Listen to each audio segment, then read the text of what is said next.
غور سے سننا اپنے مسائل کا حل کہاں ہے. لوگوں کے دل اور حکمرانوں کے دل میرے ہاتھ میں، میرے دست قدرت میں ہیں. جب تم میری فرما برداری کرتے ہو تو میں حکمرانوں کے دل میں تمہاری محبت ڈال دیتا ہوں، اور جب تم میری نافرمانی کرتے ہو تو میں تم پر ظالم حکمراں مسلط کر کے ان کے دل میں تمہارے لیے نفرت بھر دیتا ہوں. کوئی کچھ نہیں کر رہا ہے، ہم بگاڑ پیدا کر رہے ہیں. ابو ہریرہ سرکار کی طرح تو نہیں ہو سکتے، لیکن ابو ہریرہ کے غلام بن جاؤ. کوئی غلام صدیق اکبر حکمراں کے طور پر تمہیں ضرور مل جائے گا. خالد ابن ولید کی طرح نیک بننے کی کوشش کرو، کوئی عمر ابن خطاب کا غلام تمہیں حکمراں کی حیثیت سے ضرور مل جائے گا. پاپ کرتے رہو گے تو برباد ہی برباد ہے.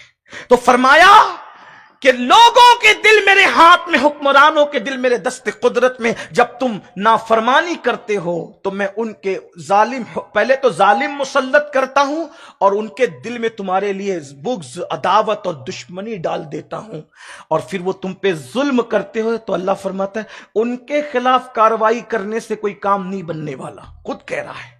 دیکھو 1450 سال پہلے حضور حدیث بیان کر رہے ہیں، ایسا لگتا ہے جیسے آج کا ماحول ہے. دیکھ رہے ہیں یہ حضور غیب داں نبی کی شان ہے. تو کیا کہا؟ میں تمہارے لیے ان کے دل میں عداوت اور بغض ڈالتا ہوں، پھر وہ تم پہ ظلم کرتے، رحم نہیں کرتے. تم ان کے خلاف کچھ بھی کرو، کام نہیں بننا. پھر کہتا ہے کام کب بنے گا؟ 2 کام کرو. ان کے پاس نہ گڑ گڑاؤ، گڑ گڑانا ہے تو میرے پاس گڑ گڑاؤ.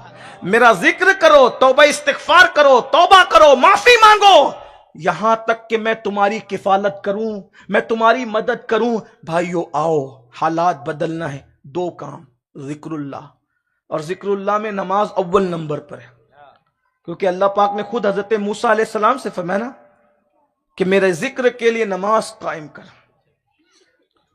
سورہ طٰہٰ میں اللہ نے فرمایا میرے ذکر کے لیے نماز قائم کرو، نماز کی پابندی کرو، مسجدیں بھرو، فجر میں آؤ، جلسے میں ہزاروں کی تعداد میں آؤ، مسجدوں میں ہزاروں کی تعداد میں آؤ. فجر میں تو آتے نہیں، اٹھو، 10 منٹ کا ٹائم لگتا ہے. یہ نماز حالات بدل سکتی ہے، انقلاب. اور دوسری چیز توبہ کرو، استغفار کرو. آج سے پہلے ہم نے جو کیا، کسی نے زنا کیا ہوگا، کسی نے بدی کی ہوگی، کسی نے نماز چھوڑی ہوگی، کسی نے سود کھایا ہوگا. آپ نے ہمارے بڑے بھائی حافظ امین صاحب سے سود کے متعلق سنا، انہوں نے شاید بتایا ہوگا کہ سود کھانا اور کعبۃ اللہ میں زنا کرنا دونوں برابر برابر ہے. آپ نے ان سے یہ سنا ہوگا، اگر انہوں نے بتایا ہوگا کہ سور کھانا بھی حرام ہے اور سود کھانا بھی حرام ہے، مگر سور کھانے سے زیادہ برا کام سود کھانا ہے. کیونکہ قرآن میں اللہ نے سور کو بھی حرام کیا، سود کو بھی حرام کیا، مگر سور کھانے والے کے ساتھ اللہ نے جنگ کا اعلان نہیں کیا، مگر جو سود کھاتے ہیں اللہ نے ان کے ساتھ جنگ کا اعلان کیا.